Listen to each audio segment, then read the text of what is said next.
আজ থেকে 7 মাস আগে বাংলাদেশে যে ফেসিবাদ চেপে বসেছিল,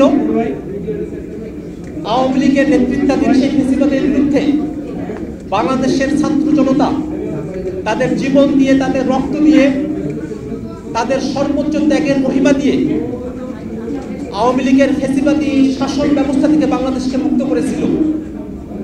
এরপরে আমাদের আশা ছিল বাংলাদেশে আওয়ামী লীগের চ্যাপ্টার ক্লোজ হয়ে গেছে, কিন্তু অত্যন্ত দুর্ভাগ্যের বিষয়, রাষ্ট্রের বিভিন্ন পর্যায়ে আওয়ামী লীগকে পুনর্বাসন করবার নানা ধরনের ষড়যন্ত্রের কথা আমরা বিভিন্ন সময়ে শুনে থাকি। শুধু তাই নয়, বিদেশি শক্তিগুলো অনেক সময় আওয়ামী লীগের পুনর্বাসনের পক্ষে সম্মতি উৎপাদনের চেষ্টা করে থাকে। অভ্যুত্থানের পরে যে খুনি হাসিনা বাংলাদেশে মানবতা বিরোধী অপরাধ সংঘটিত করে, গণহত্যা সংঘটিত করে ভারতে পালিয়ে গেছেন, আমরা বারবার দাবি জানিয়েছি শেখ হাসিনাকে বাংলাদেশে ফিরিয়ে নিয়ে এসে বিচার প্রক্রিয়ার মাধ্যমে তার শাস্তি নিশ্চিত করতে। কিন্তু অত্যন্ত দুর্ভাগ্যের বিষয়, ভারত সরকার শেখ হাসিনাকে বাংলাদেশের বিচার বিভাগের কাছে হস্তান্তর তো দূরের কথা, শেখ হাসিনাকে দিয়ে আওয়ামী লীগের ভেরিফাইড ফেসবুক পেজে বক্তব্য আয়োজনের সুযোগ করে দিয়েছে।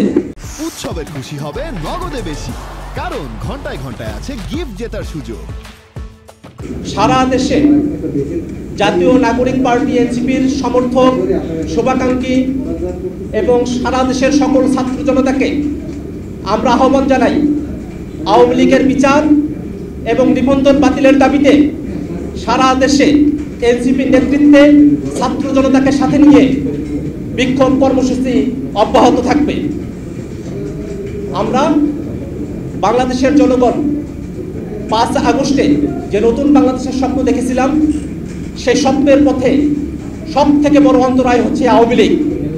বাংলাদেশকে যারা ফেসিবাদের দিকে ঠেলে দিয়েছে, বাংলাদেশে যাতে কোনো ফেসিবাদী শক্তি কোনোভাবে আর পুনর্বাসিত হতে না পারে, সেজন্য জাতীয় নাগরিক পার্টি এনসিপির সমস্ত নেতৃবৃন্দ, সমস্ত শুভাকাঙ্ক্ষী এবং সমর্থকবৃন্দ আমরা রাজপথে হাজির থাকতে প্রস্তুত আছি।